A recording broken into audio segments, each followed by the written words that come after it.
we just don't know our numbers. And that really is the difference between an amateur and a professional. So let's first start talking about why do we track? And here's a couple of things that come to mind for us, and feel free to chime in the chat. We'll draw some comments. If you've got a question or something you think is pertinent, feel free to raise your hand. We might take them now. We might take them later on. But the number one thing is this: we are in an economy and we are in a market where it is very easy to get caught up in our emotions. And the main reason that we track is to move us from an emotional conversation to an evidential one. If you are watching this and you have team members, you need to track so that you can move your team members from an emotional conversation to an evidential one. And I find that emotions and facts and feelings rarely are in the same place at the same time. You might be feeling like 2023 was really terrible, but the facts might be your pipeline's great going into Q1. Or you might feel really great because you had a great Q4 and your pipeline might not be great. So it moves it from that feeling to a fact conversation. Yeah, absolutely. Absolutely. Number two, it helps us determine our ratios, and ratios improve our skills. Katrina, when you think about ratios, what are the ratios that you notice with agents, at the daily group or inside of our brokerage? What are the ratios that you pay attention to? Well, first and foremost, most people don't know their ratios. So if they had 24 closings last year, they don't know how many appointments they had. They don't know how many referrals they got. So if they want to close 24 again this year, they don't know what they need to do in order to get that. So understanding your own numbers, and in the absence of knowing your own numbers, understanding just kind of best practice, what those numbers look like. So tracking them, understanding them, and then just having your activities too. That's like, I know, for example, for me, I need to make 10 dials to make 6 contacts to set 1 appointment on average for what I'm doing day to day. I know my ratios. And that's for also different lead generation sources, referral versus open houses versus circle prospecting. Just know the ratios. Yep. I love it. Third, it helps us predict timing year over year to tell if we are ahead or behind goals. Everybody understands that if your goal for the year is to sell 36 houses, it's not going to be 3 houses every month over 12 months, right? There's going to be a ratio or a seasonality to when the sales happen. There's also going to be seasonality to when the referrals come in or when the leads come in. And so what we want to do by tracking is figuring out, hey, if you get to like the end of March and you don't have quite a bit of your pipeline figured out, and we'll walk you through some numbers specifically, but if you don't have it figured out by certain benchmarks early into the year, you are already behind. And we want to talk through that. And then fourth one here, it is the shift to start feeling like a professional and a business owner. And by the way, Katrina, now would probably be a good time, because we didn't do it at the beginning, of just explaining who you are and who I am. Shows you how much we do of these webinars. But obviously, guys, I've run a team in Maryland for about 20 years, live in Austin, Texas now as well. And Katrina has been my right hand for the vast majority of that time. She is a fixer. She not only fixes spreadsheets, she fixes businesses, and she is my integrator. If you've ever heard of the concept of the visionary and integrator, Katrina is my right hand in all of the things. And so when we talk about numbers and creating clarity, Katrina is the one that does that inside of my world. Katrina, anything you want to share and add to that? Yeah, I mean, if you think about Seth sets the course and I steer the ship, that's kind of how I like to think of our relationship. And when it comes to a variety of different businesses, and when it comes to a lot of these pieces, these are things that we've been able to do together. And that piece of, and I'm sure we'll have other conversations in the future of how relationships are the place where 1 and 1 can equal far more than 2, because we each have different talents and capabilities and things like that. So yeah. Absolutely. And guys, tip: success is a math formula. I remember when I heard Gary Keller say that success is a math formula. And the reality is, once we understand that there are consistent patterns to our numbers, and if we will then focus on what we want to increase, success is possible. It is just a matter of following the math. So we'll dig into some of the things that we track, and we'll try to leave as much time as possible for Q&A and anything that you guys want to add to it. But this is the time of year to get your tracking in the right spot. You can't improve what you can't measure. And Katrina, I put a picture here of 10,000 steps. You are my hero when it comes to this. You just passed through day, whatever 2 years is, 700 some days, right? Yeah. 2 years straight of 10,000 steps. That's awesome. And so I think everybody here would be proud of you. 10,000 steps a day. That's amazing. But really what I want to talk about is What would you do if you did not have a Fitbit on or a watch that was tracking that? What would that process be like? I would have no idea how many steps I'm getting. I probably would get a lot less. Yeah, I think we would probably think that we were getting more. And then when we actually looked at it, we would find out we're getting less. I don't know about you, but when we travel, we don't bring a scale with us, right? So you're either like making good decisions when it comes to your health, your food choices, or you're not. But when we don't have a scale every day that we take a look at, the numbers tend to go in the wrong direction. How do we track? So if you are watching this and you right now are not tracking, first comment I want to give you is analog before digital. The problem with going digital for tracking stuff too early is it will become automatic. And we'll talk about that. But everything that we are showing you that we track, we probably started on a whiteboard in our office. We started with a piece of paper. You want to go analog first to build the system, and then you speed your system up with technology, which would be taking it digital. Technology is a tool that helps you move faster and more automated. Here's the good news in that. The more automated you get, the less you have to think about it. Here's the bad news. The more automated you get, the less you have to think about it. And full disclosure, I had a conversation with Katrina. Was that yesterday, Katrina, where you called me out on our pipeline, right? We pulled up numbers that are basically automated for me, right? I've got VAs that put these numbers together and spreadsheets that automatically calculate them and sync together with Zapier. And so everything is automated, but it had been a while because it was so automated. It had been a while before I had looked at it. And that verbal conversation mattered. Well, and that's where it's the piece of automation does the 80%, the 20% of you understanding and you auditing those numbers is something that you have to do. It cannot be outsourced. The most important numbers are things that you need to evaluate. Yeah, I think here's sort of where I come down on it now, and maybe this will help some of you. Try to make the entry of it as automated as you can. We could talk about how you use Zapier or OpenAI to automate processes. Making the entry automated or making it really simple and doing it every day, like that's great. But make your review of the numbers very purposeful. And I love this idea. Make it verbal. In other words, find somebody, maybe that's a team member, maybe that's somebody that is just a peer in your office that you can have an accountability conversation. But if you will actually get verbal with somebody and have to speak out loud, hey, here's where my numbers are for the week. Maybe it's a coach. That is what creates the accountability in the process. Anything you want to say on that, Katrina?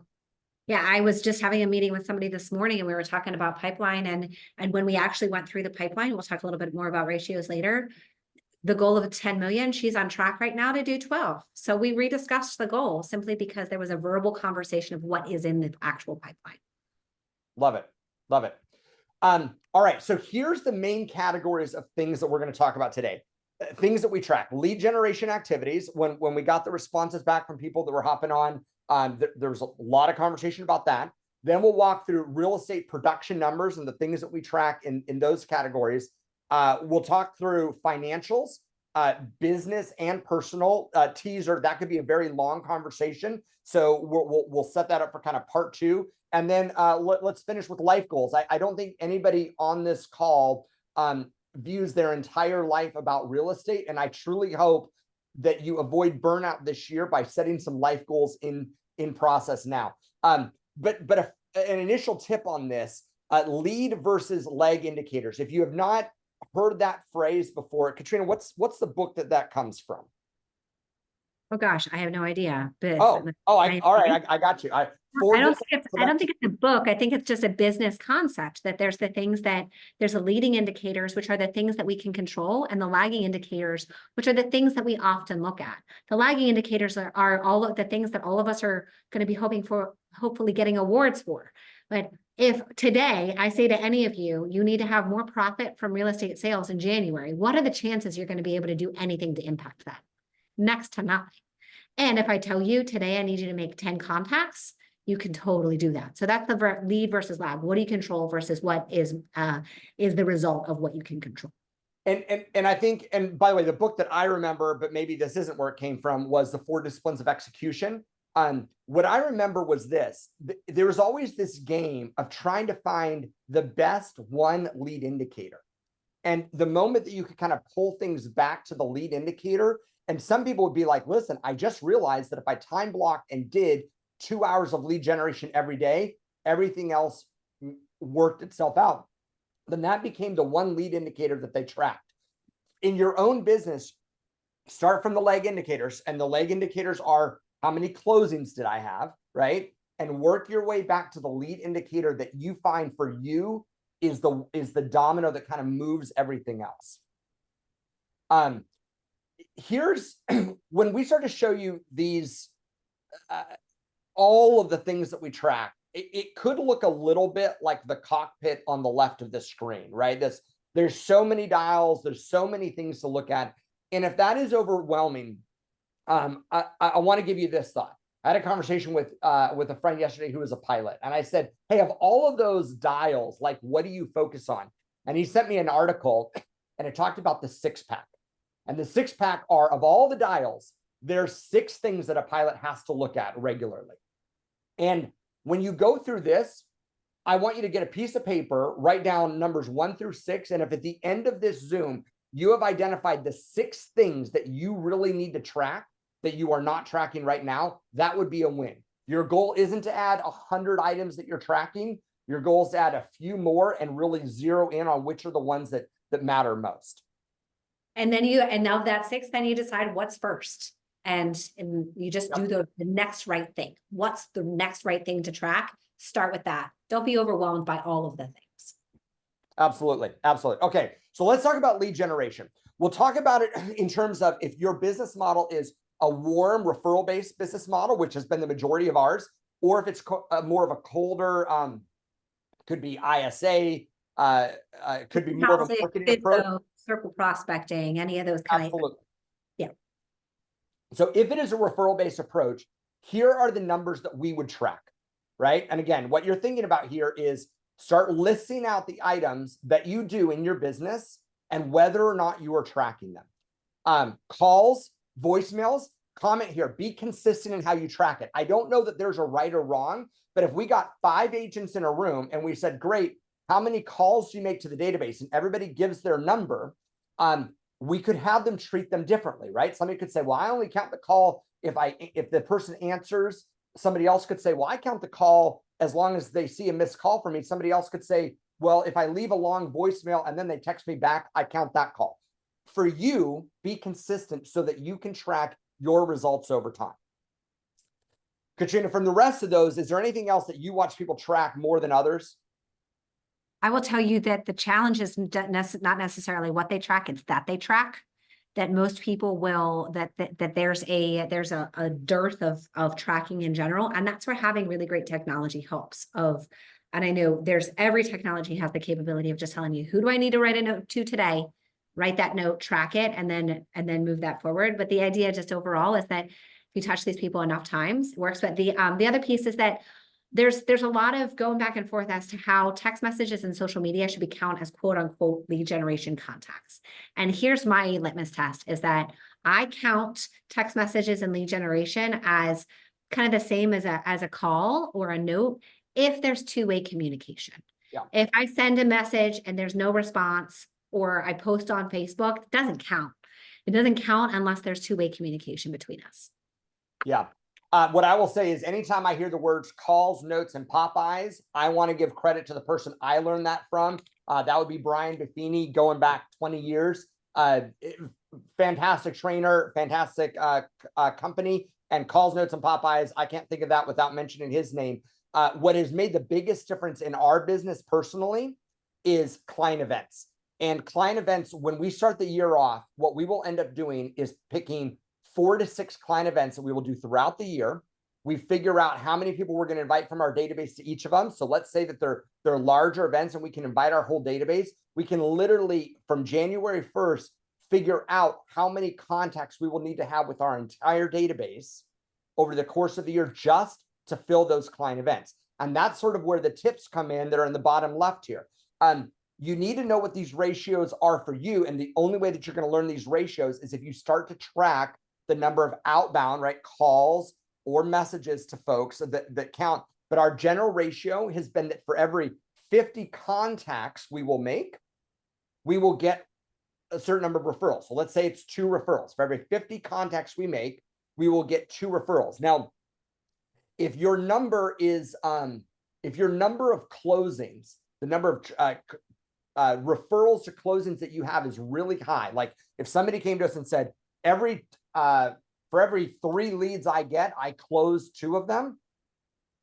Our experience would be, you might not be tracking every possible referral that came in. You might be filtering them out somewhere. So first advice would be, the moment that a name is mentioned, like this morning in a Facebook group, I had somebody tag me and said, hey, I've got a referral for you. For right now, I just put their name in as a placeholder. Okay. That referral might not go anywhere, but I have it in as a placeholder and it's going to count right now. For every 50 contacts we make, we expect 2 referrals. And then we use this ratio right now in the market, 4, 2, and 1. By the way, we used to use 3, 2, and 1, but we use 4, 2, and 1 right now. Katrina, do you want to explain what that is? So it's 4 referrals to get to 2 buyer or seller consultations to get to 1 closing. And we used to be 3, 2, and 1. The fact is, a live buyer or seller today is very different than it was 2, 3 years ago, especially on the buy side. Those first-time home buyers who were going to go in with full seller help and had minimal to bring to the table, it's just far less likely that they'll be able to do so in this market. So it takes more referrals because some people are just not qualified the way that they used to be. And then 2, we find that 2 actually is the great equalizer when it comes to any type of lead source. When it comes to referral, open house, circle prospecting, FSBOs expireds, it doesn't matter what it is. If we get in front of 2 people with a really well planned out formal presentation, one of them is going to close.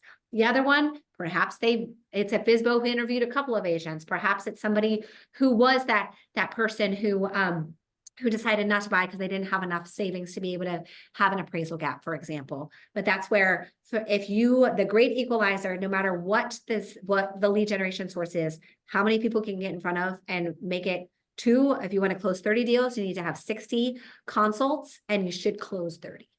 Yeah. Love it. All right. Other stuff that we track, no call, no shows at parties. If you are throwing client events, the number 1 measurement that we have to test the health of our business is not necessarily how many people came. It's how many people said they were going to come and then were a no call, no show. Now we'll adjust it if there was a big weather pattern or something like that, but that is really showing us the trust and the relationship level that we have with our clients. We also track video emails. We use BombBomb for that. We track newsletter open rates, and we'll show you a slide on that in a second. And then we absolutely track referrals received and the number of people in our database by category. And let me jump to that slide and we'll cover that a bit. The no call, no show, just a little tip on that. If you can, text message those people while you're at the event, especially if something like a movie party. When we would have a movie party, Seth, Alice, and I never saw the movie because we were sitting outside the theater, reaching out to all the people who were maybes or yeses and weren't there yet. And if you're say you're going to go to a party and somebody 2 days later says, I missed you, how much different is that than if they say, where are you 20 minutes after the party started? It just makes them feel much more valued. So here's a couple questions. Go ahead and drop it in the chat, or if you don't want to do that, do it on a piece of paper wherever you are watching right now. What is the GCI that you got last year from your database? So we're talking specifically about database right now. What is the GCI that you got from your database? Number 2, what is the number of people in your database? And if you have those 2 numbers, you're going to be able to calculate this 3rd number. Now, I put value in quotes because when I put it in there at first, what's the value of each person? That just sounded extra stupid. These people are immeasurably valuable. And yet, in terms of a database, you actually can quantify what is the value of your database. By the way, you might figure out that last year you did 200,000 GCI from a database and a database of 200 people. That means each person is worth $1,000.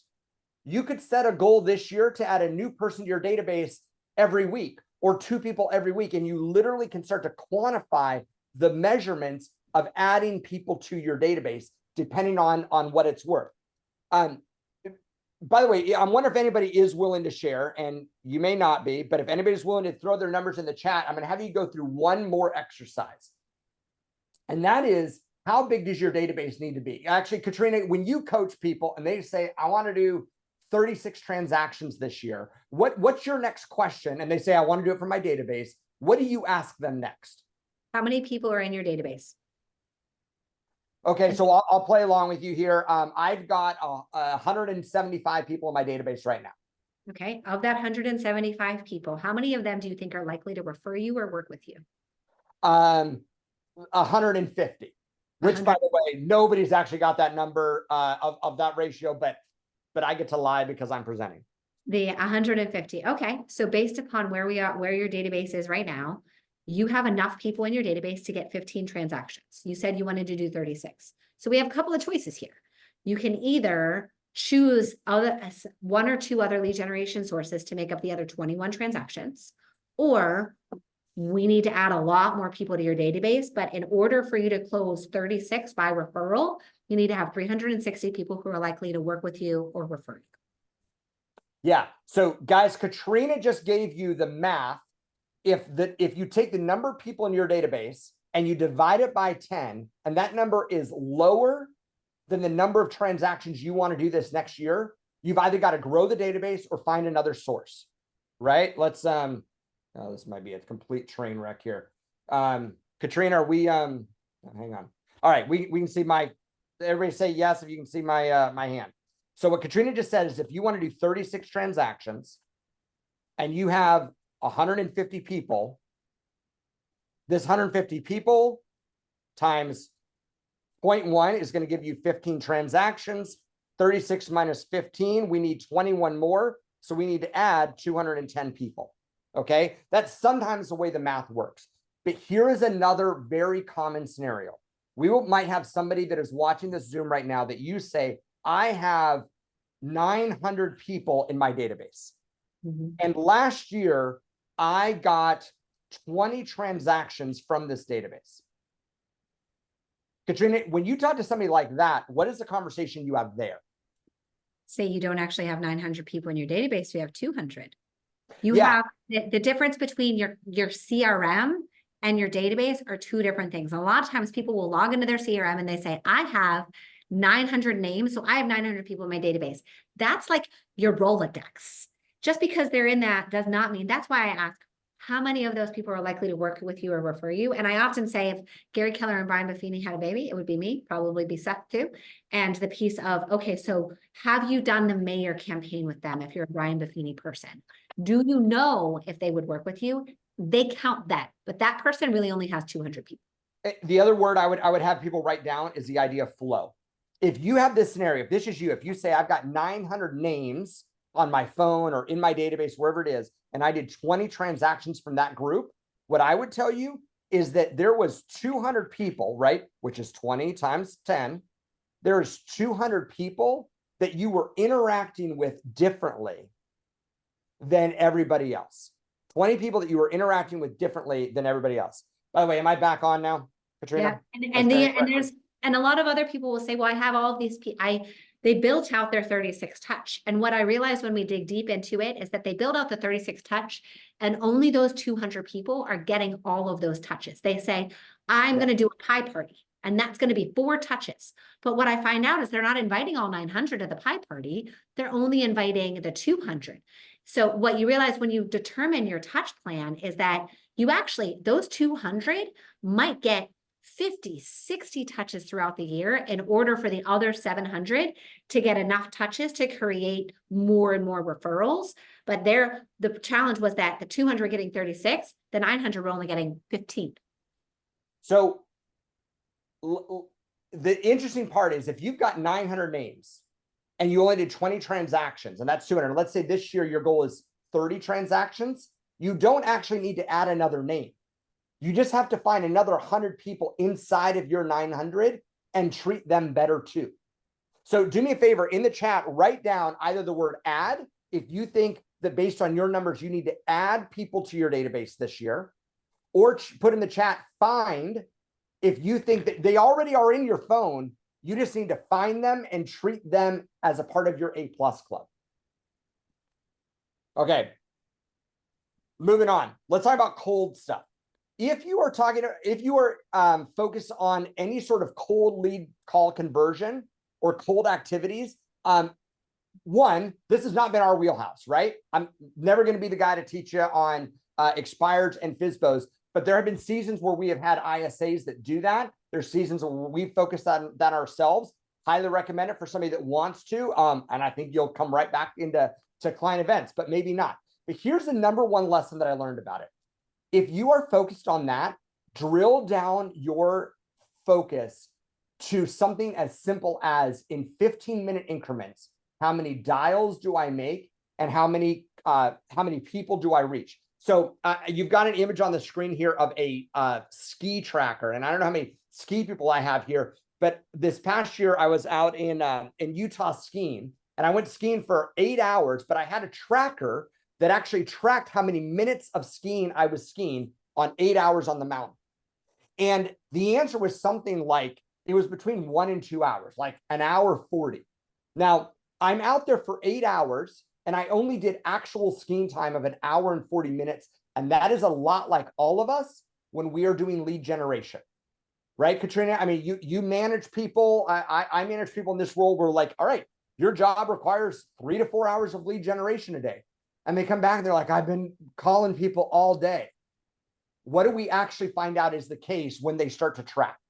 That's why I love group lead generation, where people report their numbers, because you're sitting for 60 minutes.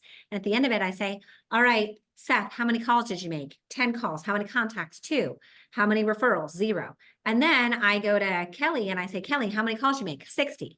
How many contacts? 20. How many referrals? 2. And I'm like, wait a second. We were both here for the same amount of time, but Seth went and got coffee. Seth went to the bathroom. Seth updated his database. He thought he was lead generating, and he was. So a great book about this subject is Fanatical Prospecting, where it really talks about breaking that down. And for me, the great equalizer is the number of appointments that you've set, or the number of contacts that you've made. Like, it's the numbers that don't lie. Time lies. How many of us are like, I've been doing laundry all day, and that's not actually true. The time lies, but the numbers do not. And any lead generation source, you can find the metrics. So for example, Seth and I have a friend by the name of Anna Kruger, who was an ISA and kind of started for a really big ISA coaching program. And when she knew her numbers, and she knew how many no's she needed to get to a yes. So she would just like put tick marks. All right, if I need 20 no's to get to a yes, I'm at 18. All right, I only need 2 more no's. My yes is coming. So Cheryl, it was Fanatical Prospecting was the book recommendation there. But it's the knowing it. Open houses. How many open houses do you need to do to get a live one? Probably 4. 4 open houses should get you to a closing. All of it is math. Knowing those numbers for your lead generation source is so important. Remember, these calls here are very different than calling a database, at least for us. If I was going back to this method today, the rule of thumb that I would be using is that for time, I would start to track stuff in 15-minute increments. I don't track this like, how many calls can I make in 2 hours? I literally go to 15 minutes. And in 15 minutes, we can make between 6 and 8 dials, catch 2 people on the phone. These would be the best results we would get, right? Get 2 people on the phone. As in, that would be 2 conversations. So 6 to 8 dials, 2 conversations, and then the ratio would change a little bit. We might not hit this every 15 minutes, but the ratio of nurtures to appointments set might be somewhere in the 3-to-1 ratio. For every 3 people that say, I'm not interested now, but maybe in a year, and they would go into our nurture bucket, we might get 1 person that felt like we caught them at the right season for them, of the people that we actually got into a conversation with. And for many of these cold lead generation activities, we're not going to dive into AI right now, and having some sort of a source that helps with the lead follow-up through AI. So you're not the one who constantly has to be, is constantly following up with those people with your manual labor. And work smarter, not harder when it comes to those things. Here's the things that we track when it comes to emails. And pretty much any email system out there is going to measure this. Well, we track, obviously, the number of emails sent, and we track the open rate, and the click-through rate. I'll just tell you, when the problem is the open rate, the problem is your subject line. And when the problem is your click-through rate, it's some sort of item of value or what you're delivering inside of that. Like that's where I'm struggling right now is the click-through rate to something inside of the email, like the next follow-up, as opposed to the open rate. Almost any email provider that you use, like I really like BombBomb for video emails. I also like it because it'll tell me how many times somebody went back in and watched the same video. So we use that a lot for invites to client events. But we use BombBomb for that. And then we use a couple different pieces of software. High Level is one of them that we use for sending emails. Like if you got an email about this or a text message at the top of the hour, that all came automated through High Level. Social media, here's the numbers that we look at on Facebook and Instagram. I mean, grab a picture of this, but here's the numbers that we look at, all the stuff you can get inside of social media. The number one thing that I'm following right now is just how is the follower group changing, and then the number of interactions that we're having. That's a total work in process for us. I wish I could tell you I could teach a social media class, but these are the things that we track. Katrina, you this is probably the vast majority of your day walking in and out of the office, right? Talking to agents. How's your year going? What do you ask and what do you get answers from related to these things in those conversations? Yeah, every time I meet with an agent, especially right now, the majority of my conversation is around what's 2024 going to look like. And the questions that I have right now are these questions. What's closed so far in 2024? What's under contract? What active listings do you have? What coming soon listings do you have? So those are listings that we think are going to be in the next 60 days or so. What active buyers do you have? And who else do you have in your pipeline? Who do you think is going to close this year? And currently we're measuring that by units, and we're also measuring it by volume because both are important. And with the goal that so if somebody wants to do 30 units for 15 million, they need to have 70% of that business in their pipeline by the 31st of March, 80% by the end of April, 90% by May, and 100% of that business in their pipeline by June. We know that people are going to fall out, new people are going to come in at the end of the year. And I will tell you that when I have those numbers for somebody in March and I go back and I look at it at the end of the year, almost always is it about accurate. That going into the year right now, they're looking at that when somebody is already at 80, 90%, question is, do you want to stretch your goal? Is your goal something that is, a layup based upon last year being a challenging year? Or do you want to up that goal? And it also keeps an eye on, am I doing the activities that I need to do in order to hit my goal, instead of just feeling really good because I talked to a lot of people this week and they may or may not have been actual prospects for your business. Katrina, the other way that people can use this, right, is when you get to the end of March and you look at your numbers, and if you divide it by 0.7, if you don't change something really dramatic, that is where your year is going to finish up. Right? Mm-hmm. So I think two thoughts. Well, number one, we are in the first quarter right now. Guys, focus on lead generation. Like this is the quarter to get the vast majority of lead generation going. Every quarter is not equal. And this is the quarter to plant inside of your database. This is the quarter to plant in whatever method you're going to be doing. Focus on lead generation right now. And at the end of March, take that number of transactions that you see out of that group, take that number, divide it by 0.7. So it's going to make the number bigger when you do that, but it's not going to make it too much bigger. And unless you do something really different, that's your best case scenario for the year. Okay. And I love that 100% by 630. I learned something new every time we talk. So thanks for that. You're welcome. All right. Production numbers. Again, guys, the chances are, if you're watching this, you're already a student of these. There's probably a lot of these things you're already tracking.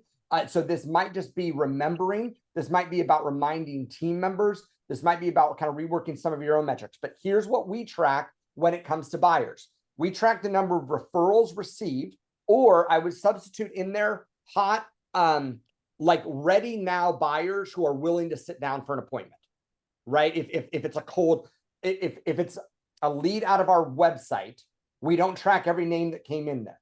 But if we get that person on the phone and they're ready to set an appointment, we will throw that into our sort of referral or hot lead tracker. And then the ratios start. Then our 4-to-1 ratio starts. The next thing that for us is the great equalizer across all lead types is the person that will sit down for an in-person appointment or a Zoom consult. Zoom's not quite as good, but it's still better. But this does not mean I went out to show them a property and we talked in the front yard for 5 minutes. This was a scheduled meeting. The purpose is I'm a professional. You want to learn about the market, and we're having a conversation that is focused on that. And it's a needs analysis. At the end of it, they come out with very clear expectation and understanding of what needs to be done. And you come out with very clear understanding of their needs and what it's going to take to move them forward. Absolutely. So after appointments signed, or appointments held, agencies signed, there's ratios you can get in here. We could probably walk through ours, but the reality is if the NAR lawsuit has taught us anything, if this is an area of your business that you have gotten lax in, now might be the year to clean it up. What percentage of the appointments held did you immediately get agencies signed? Right? And guys, we track this. Sometimes it's really complicated, and sometimes this is nothing more than a Google sheet. A referral comes in, we put their name on a row, and then we have columns where we put dates in for all of these other categories. What was the date that the appointment was held? What was the date that agency was signed? What was the date that they got in the car, they went out to see their first property? When did we write our first offer? When did we go under contract? And then closings. And if we could draw it another way, right, this becomes a funnel. Not everybody that goes to that has an appointment is going to go to closing, obviously, but the ratios that we look for is from the two that are in bold, appointments held to closings. We look for a 2-to-1 ratio. This might be a little higher as we look back at last year. It was a little higher than that. It wasn't 2-to-1. This is also where if you're running a team, you know where to coach someone. If they're not having the closings that they need, do they have enough under contract? Are things falling out? Are they writing enough offers, but they're not getting the offers accepted? Are they have a whole bunch of buyers, but no one's pulling the trigger? Are they not where's the coaching opportunity? Because sometimes they're having enough appointments and they're not getting to closing, and it's somewhere in between that they need the coaching. So it's understanding if you're not getting enough closings, follow that back up until you find the gap in their business. And that's where they need to up on their skills. Maybe they need to do some skills practice when it comes to needs analysis, when it comes to writing offers, etc. Yeah. So seller side, pretty similar, just a few changes, right? We track referrals received, appointments held. And again, if it's a cold lead, if it's a Zillow lead for a listing, we will track it. We will backtrack it once an appointment is set. Then we'll start to track it as a lead. Otherwise, we won't track it as a lead for purposes of this conversion ratio. Then we track agencies signed, coming soon, active on market, and then under contracts and closings. And again, we're looking for that 2-to-1 from appointments held. Anything else you want to add on these, Katrina? Nope, that's perfect. All right. Next topic. When people say, what are the numbers you need to know? And they're just asking, how's the real estate market? Here's the things I would want any agent in their local market to be able to know about the real estate market. Average sales price. Are we appreciating or depreciating? Average days on market. And then Katrina, how do you teach absorption rate? So I think I have a video somewhere that I can drop the link for that, but it is the idea of if 30 houses sold last month, and at the end of the month, there were 15 houses on the market, that means that we have half a month of inventory. It's if no more houses came on the market and people were buying at the same rate that they did last month, how long would it take us to circle through that inventory? So if 30 houses sold last month and we have 60 on the market at the end of the month, we have 2 months of inventory. So it's a matter of math and ratios. And again, I have a video, I'll find that and I can share that on social media. If y'all if you don't follow Seth and I, follow us and I'll tag him in that as well. But it's a pretty simple math formula to follow. I think it is the most important number to know. And I'm still amazed at the number of agents that aren't sure how to calculate it. And the right? nice thing is, if you have access to data, you can calculate that on a hyper-local basis. Now, you might not be able to calculate it on a neighborhood that had one house sold last month. That's not helpful. And we know in different markets, the whole county has different pockets, like depending on this, you can pull it based upon the zip code that is in the good school district versus the less desirable school district. Inventory might be 2 months in the less desirable school district and 2 weeks in the desirable one. So understanding kind of on that hyper local level makes you a powerful advocate for your clients, helping them to write the right offer. Yeah. Last average list price to sales price ratio. Again, and we do that not only by price range, we do that by days on market.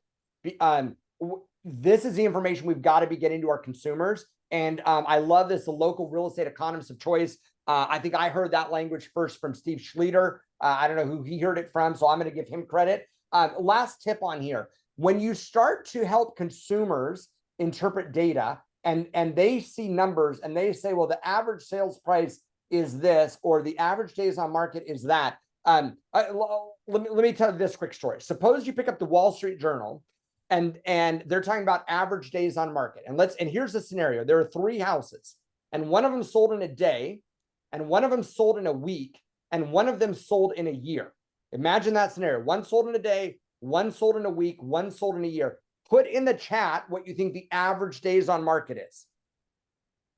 Put in the chat the number of days. One sold in a day, one sold in a week, one sold in a year. What does the Wall Street Journal report as the average days on market?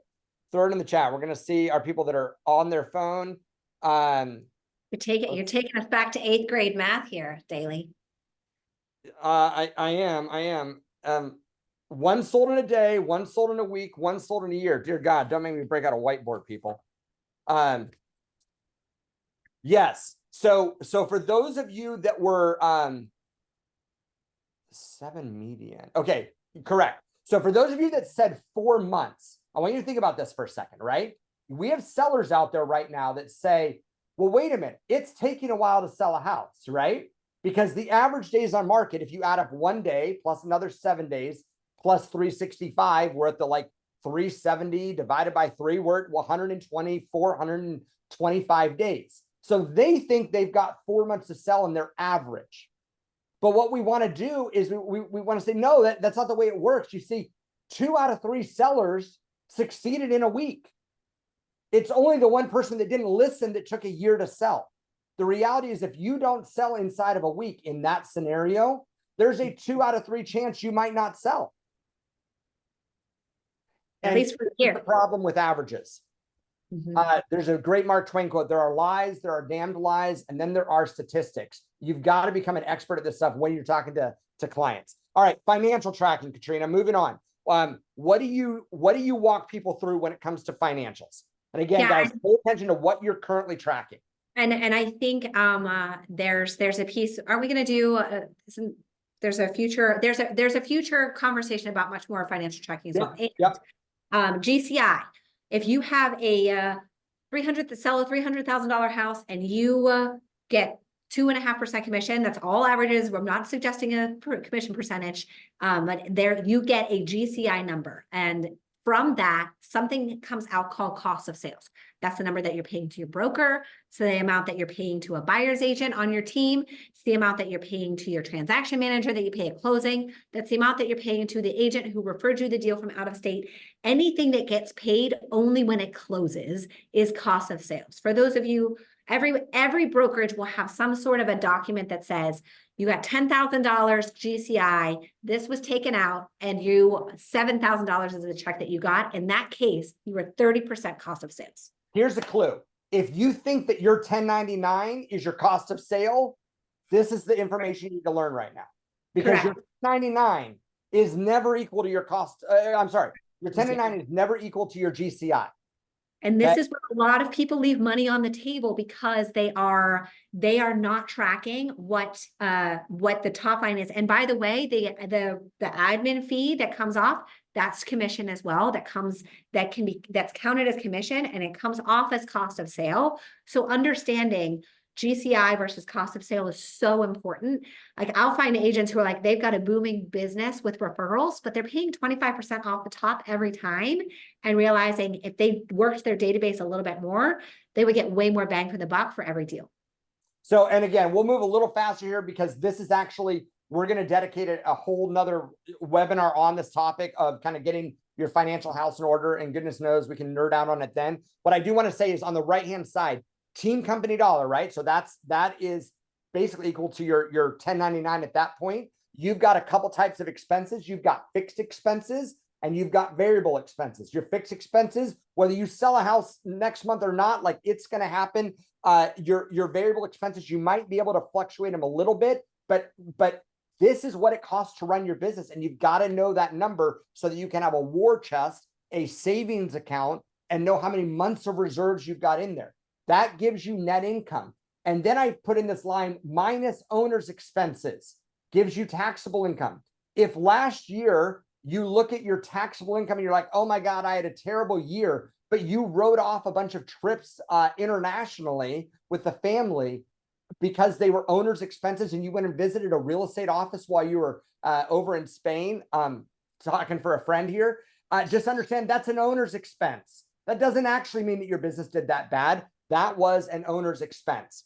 The number that you count, the number that you report to Uncle Sam and the way that you count how profitable your business is maybe two different things. And additionally, I often find this becomes tension. And this, to be totally honest, became tension between me and Seth when it's like, I need the business to be more profitable. And I'm like, well, you need to go to less Tony Robbins then. So, and he can go to as much Tony Robbins as he wants, as long as we're making sure that we see that as an owner's expense instead of a fixed expense. Absolutely. By the way, this spreadsheet might make everybody have a panic attack. Feel free to message me offline if you're looking at this category, and we'll go into it more in the next month. But these are all the numbers that we track personally. And there's a reason why we do it. The main thing that I want to point out is we track average sales price per buyer and seller.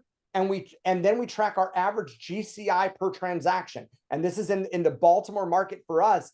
The reason that we track that is because we might find that we don't have to sell as many units on one side of that or the other to hit our goals. And we want to put our energy where it belongs. Katrina, any comments you want to make on this? Simply when goal setting, we always underestimate the commission and the volume.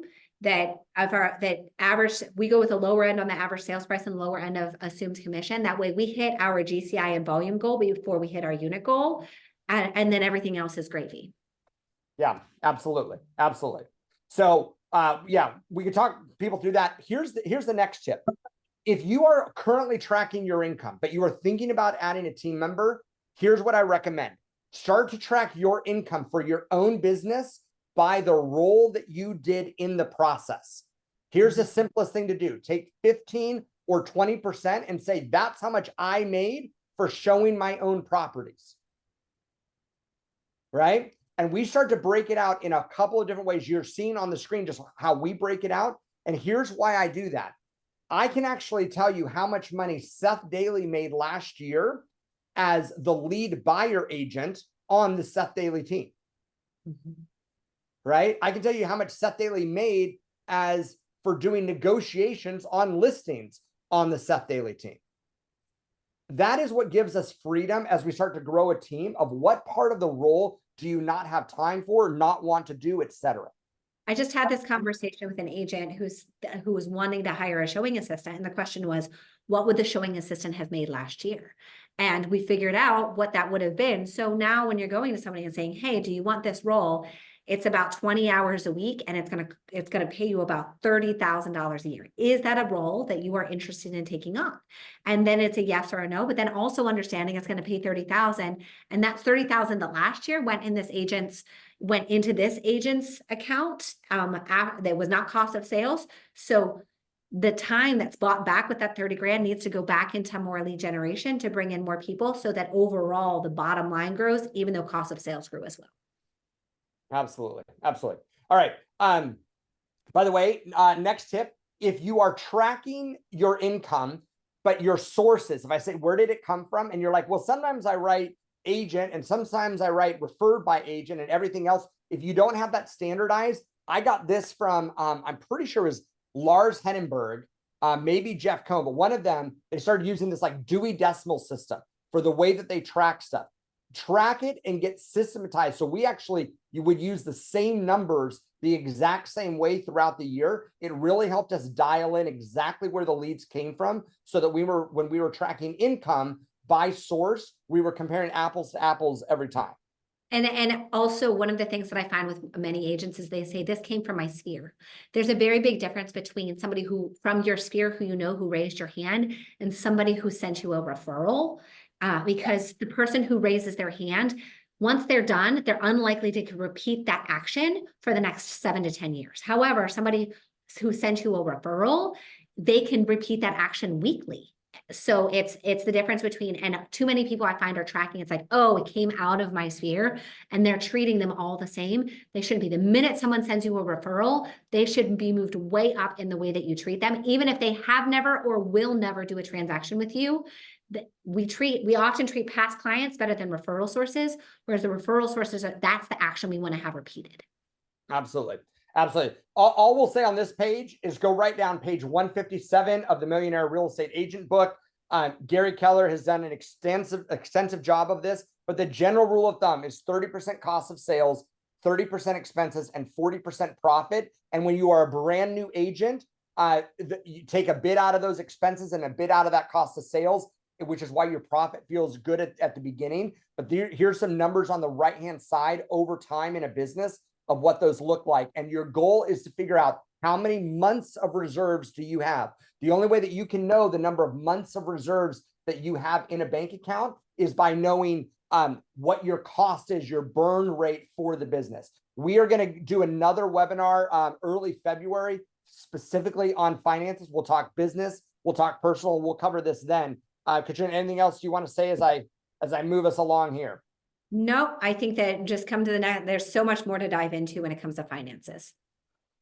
If you are starting off the year and you are working on your personal finances, here's the numbers that I would want to know beginning the year. What is our household budget? And I think about it in 3 levels: survival, stability, and success. Survival is if crap went sideways and we've got to cut as deep as we can, but we're surviving. What is our number monthly? The whole goal of this is, what is your monthly burn rate as a survival number? A stability, you're going out to eat sometimes, etc. Success is you're living the lifestyle you want. What are your 3 numbers? Put in the chat yes or no if you know these 3 numbers for yourself, and that helps you figure out what your months of reserves are. The next thing you want to start tracking at the beginning of 2024 is a net worth tracker. I want to start looking at my income by source. Did it come from active or passive? Active would be a real estate business. Passive would be rental properties. And if you want a cool, well, we'll cover this in the next one, but if you want a cool tracker, go to the website Kubera.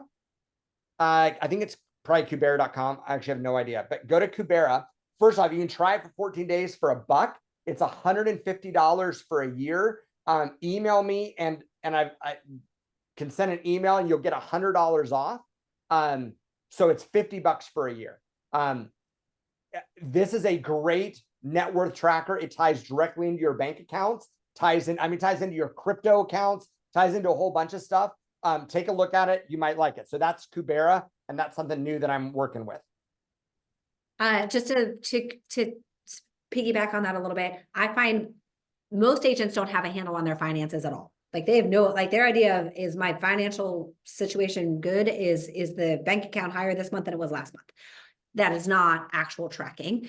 And for the number of people who know their business, many of them then don't know their personal finances. And a big reason is why it's all going on the credit card, and what your spouse orders on Amazon, you have no idea what it is. It comes through as Amazon, $212 on what? On groceries, on shoes, on purses, what is it on? So being able to understand your personal finances is, I think, a big gap in a lot of agents' businesses. 100%. You've got to feed the golden goose, which is the business, by making cuts at home. if you get my newsletter, I released something yesterday that I was working on this past weekend, a habit tracker, because habits is my word for the year. So it's going to be my focus. It's not my word because I'm amazing at it. It's my word because I want to be amazing at it. So if you want that habit tracker, there's a way you can get that. Here's the one thing I would add, and Katrina, you can add whatever you want. I like to track the number of days that I spend during the year that are on preparation, which is like how I'm working on the business, in the business. So like my game days, and then my family days. Right now, I could show you my calendar, and I've already got for the year a bunch of family days blocked out, mapped out. This is when Alice and I are going on a quarterly, 2 or 3 day overnight or family trips. Like, they are in the calendar now. This is the life worth living part. And so I track every year preparation days, game days, working on the business and in the business, and family days or personal days. Katrina, anything you want to say on the personal tracking side? The purpose of business is to fund the perfect life. And if at the end of the year, you've made a lot of money and you got divorced, that's not a win. If the end of the year, you hit all of your goals and you had a heart attack, it's not a win. So what are the things why do you do what you do? And if you don't know why you do what you do, have a conversation with somebody who can help you discover that, because your business will grow. All of these goals, like when you know what your personal goals are, your business will follow. Love it. Love it. All right, grab a screenshot here, guys. These are the next things that we're going to put out there. So go ahead and sign up. I think the QR code might work, or go to the link.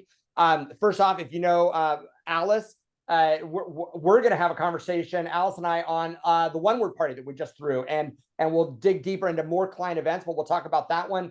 That's next week, because then I'm off to Scotland. And then Katrina and I will be back on talking on February 7th. On getting your financial house in order. If either of those topics are helpful for you, please sign up. If you want to reach either of us, here's contact information.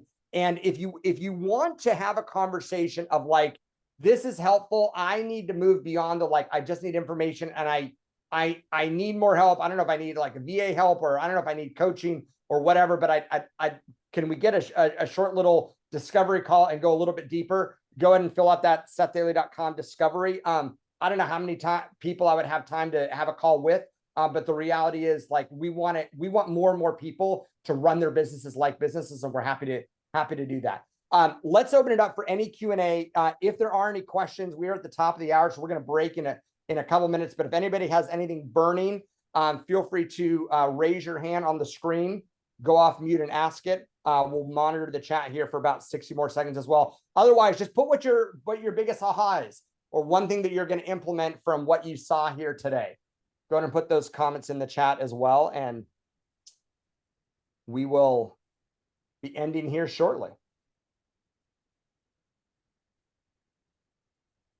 Apparently nobody had any aha, Seth. Maybe. No ahas, but also no questions. So, that's this is perfect as well.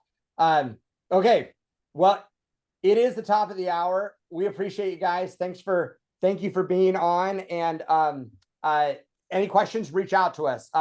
Katrina is absolutely our right hand. If you are in the Baltimore market specifically, and you want to sit down with somebody that could do this on a whiteboard for your business and more, you absolutely sit down with Katrina. I'm a little bit more spread out in the world, and we love having conversations with other agents. We want to see you guys raise your game, because every time you do that, it helps raise the industry, and it certainly raises our game. So we appreciate it, and we will talk with everybody soon. Adios. All right, take care.